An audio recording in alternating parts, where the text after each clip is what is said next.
भगवान का शरीर दिव्य आनंद तत्व से बनता है, इसलिए भगवान का ना जन्म होता है और ना भगवान की मृत्यु होती है। जिसका जन्म नहीं होता उसकी मृत्यु कहाँ से होगी? बहुत सारे ऐसे लोग हैं जो जाना तो चाहते हैं, मथुरा जाना चाहते हैं, वृंदावन जाना चाहते हैं, गोवर्धन की परिक्रमा करना चाहते हैं, लेकिन कई बार शारीरिक तौर पर, मानसिक तौर पर, आर्थिक तौर पर कर नहीं पाते। तो क्या हम कह सकते हैं कि आज जो पूरे विधि विधान के साथ पूजन अर्चन किया है वो हमारे साथ जुड़े हुए हैं, उन्हें भी वही सौभाग्य प्राप्त हुआ होगा, क्योंकि भगवान तो भाव के भूखे होते हैं। सबीना जी, सबसे बड़ी बात यह है, मैं ये मानता हूँ कि आज जिन्होंने न्यूज़ 18 को देखा है वो भाग्यशाली हैं, क्योंकि आपने अपने चैनल के माध्यम से पूरे विश्व के कल्याण के लिए भगवान शालिग्राम का साक्षात दर्शन कराया है और स्वयं भगवान बाल गोपाल का साक्षात दर्शन कराया है। आपके चैनल के माध्यम से वेद मंत्रों की ऋचाएं स्वयं आपके दर्शकों ने सुनी है। उनका जीवन तो उसी समय पवित्र हो गया जिस समय उन्होंने न्यूज़ 18 का चैनल जो है खोल करके और देखा। यह भगवान का अभिषेक था, कोई सामान्य नहीं है।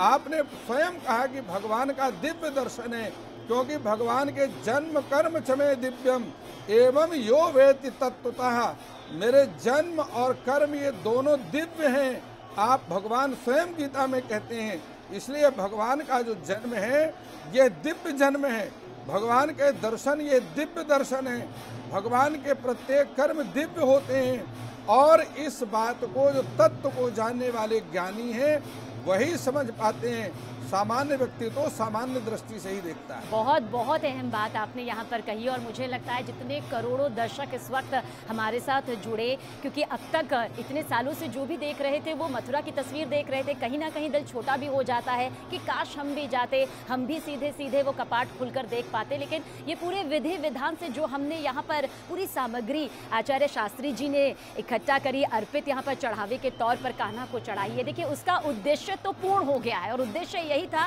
कि न्यूज़ 18 इंडिया, हमारा जो ये पूरा परिवार है, जो करोड़ों दर्शकों का जो ये प्यार है, जो विश्वास हमारे साथ जुड़ा हुआ है, वो कान्हा का पूजन अर्चन अगर करना चाहता है तो हमारे साथ जुड़ा। और देखिए आप ही के नाम से हमने ये पूरा पूजन करवाया है और इसका 100% जो लाभ है, कहा जा सकता है शास्त्री जी, हमारे दर्शकों तक पहुंचेगा ही पहुंचेगा। 1% भी कहीं संदेह नहीं है सबीना जी, क्योंकि यह वेद की ऋचाएं हैं। सामग्री तो प्रायः सब लोग एकत्रित कर लेते हैं और सभी पूजा में सामग्री प्रायः एक जैसी होती है, अंतर मंत्रों का होता है। आपके चैनल के माध्यम से वह भाग्यशाली लोग हैं जिन्होंने आपके चैनल को देखा और उन वेद की ऋचाओं को सुना और सुन करके उन ऋचाओं के माध्यम से अर्पण की गई वस्तुओं का दर्शन किया। और आपने जो ठाकुर जी को झूला झुलाया है और इसका जिन्होंने दर्शन किया है वह निश्चित रूप से भाग्यशाली है, और अगर भाग्यशाली नहीं है तो अब उनका भाग्योदय जरूर होगा। बिल्कुल सही कह रहे हैं शास्त्री जी। और ये जो झूला हम इस वक्त झूला रहे हैं, इसमें मैं नहीं बल्कि हम हैं। हम का मतलब होता है संपूर्ण परिवार, और ये मैं पूरे परिवार, करोड़ों दर्शकों की तरफ से जिनका प्यार, जिनकी आस्था, जिनका विश्वास न्यूज़ 18 इंडिया के साथ रहा है, उन्हीं की तरफ से इस वक्त हम अपने कान्हा को झूला भी झुला रहे हैं।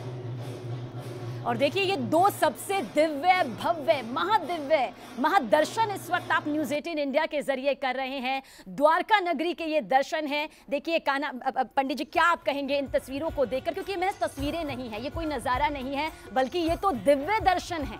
दिव्य दर्शन है, और आपके चैनल के माध्यम से जो दर्शक इन दिव्य दर्शनों को कर रहे हैं वह भाग्यशाली हैं, वो पुण्य आत्मा है। क्योंकि भागवत जी में स्वयं भगवान कहते हैं, वेदव्यास जी कहते हैं कि भाग्योदयेन बहुजन्म शुभार्जितेन, जो भाग्यशाली लोग हैं जिनके कई जन्मों के पुण्य उदय हो जाते हैं, उन्हीं को इस प्रकार के दिव्य सत्संगमम चलभते पुरुषो यदा वै अज्ञान हेतु कृत मोह मदांधकार, उनका अज्ञान नष्ट हो जाता है, मोह नष्ट हो जाता है और जीवन का अंधकार भी नष्ट हो जाता है और उनका भाग्योदय आरंभ हो जाता है। तो भाग्य उदय तो यहाँ पर हो चुका है, क्योंकि श्री कृष्ण प्रकट होने की जो तस्वीर थी, जो दिव्य दर्शन थे, वो आपने न्यूज़ 18 इंडिया के जरिए किए। और हमारे स्टूडियो में जो ये पूरी सामग्री आई वो खास तौर से आप सभी की तरफ से यहाँ पर आई, ताकि आज कान्हा को प्रसन्न किया जा सके। और मुझे लगता है कान्हा प्रसन्न होकर हमारे दर्शकों को अपना विशेष आशीर्वाद शास्त्री जी जरूर देंगे, क्योंकि यहाँ पर भाव पूरी तरह से पवित्र रहे। जी देखिए, भगवान तो सर्वदा सर्वकाल प्रसन्न रहते हैं, इसलिए जब आप सहस्त्र नाम का पाठ करते हैं वहाँ भगवान का एक नाम आता है प्रशांत आत्मा।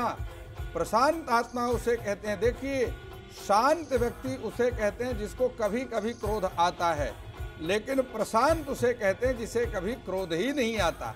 तो भगवान प्रशांत आत्मा है, भगवान का नाम प्रशांत आत्मा है। वह सर्वदा सर्वकाल हर स्थिति में प्रसन्न रहते हैं। इसलिए स्वयं एक मंत्र में आया है कि करारविंदे न पदारविंदम मुखारविंदे विनिवेशयन्तम बटस्य पत्रस्य पुटे शयानम बालम मुकुंदम मनसा स्मरामि।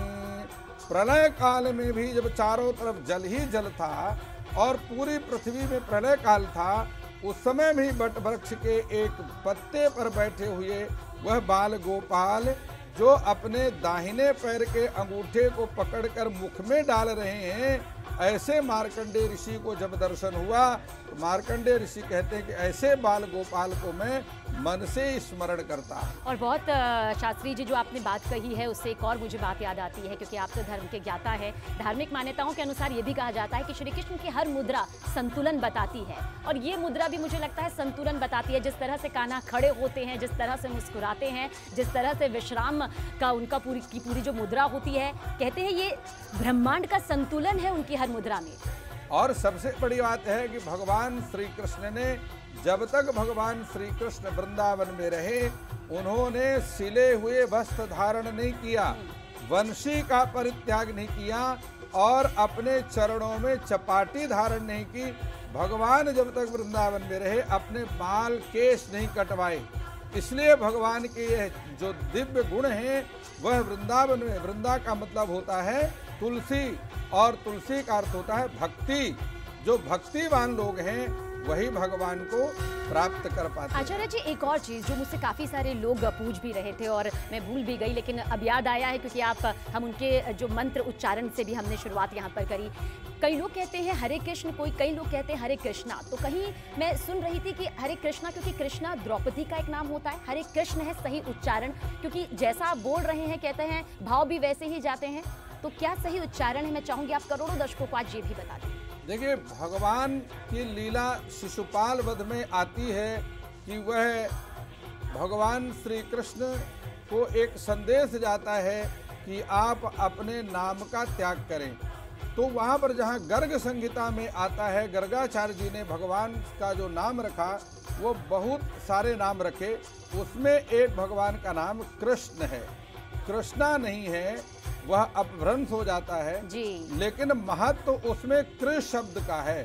कृ के बाद आप चाहे माँ लगा दीजिए चाहे पा लगा दीजिए, जैसे ही वाणी में कृ शब्द आता है उसी समय उसके आगे की कथा खत्म हो जाती है।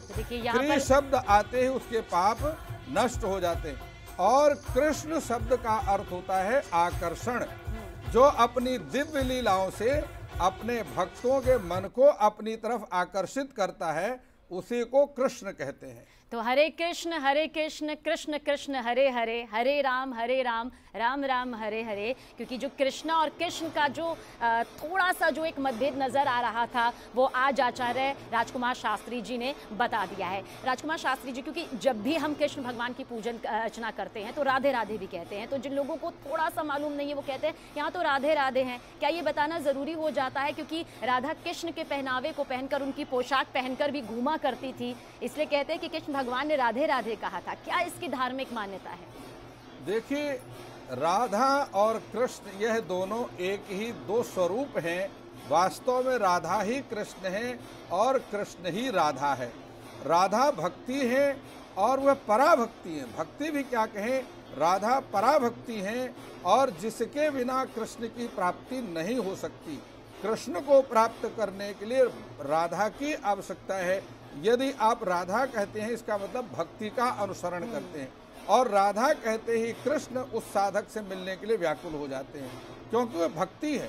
त्वया हूतस्तु या तो नीच ग्रहेश्वपि, नारद जी स्वयं भक्ति को कहते हैं, अरे भक्ति महारानी आप अपने स्वरूप को पहचाने। यदि आप किसी नीच प्राणी के घर में भी चले जाते हैं तो भगवान वहाँ भी आ जाते हैं, क्योंकि भगवान भक्ति के बस में है। भगवान को किसी द्रव्य के द्वारा प्रसन्न नहीं किया जा सकता। उद्धव जी बहुत ज्ञानी हैं, लेकिन भगवान फिर भी उद्धव जी के अहंकार को, ज्ञान का अहंकार नष्ट करने के लिए वृंदावन में गोपिकाओं के पास में भेजा।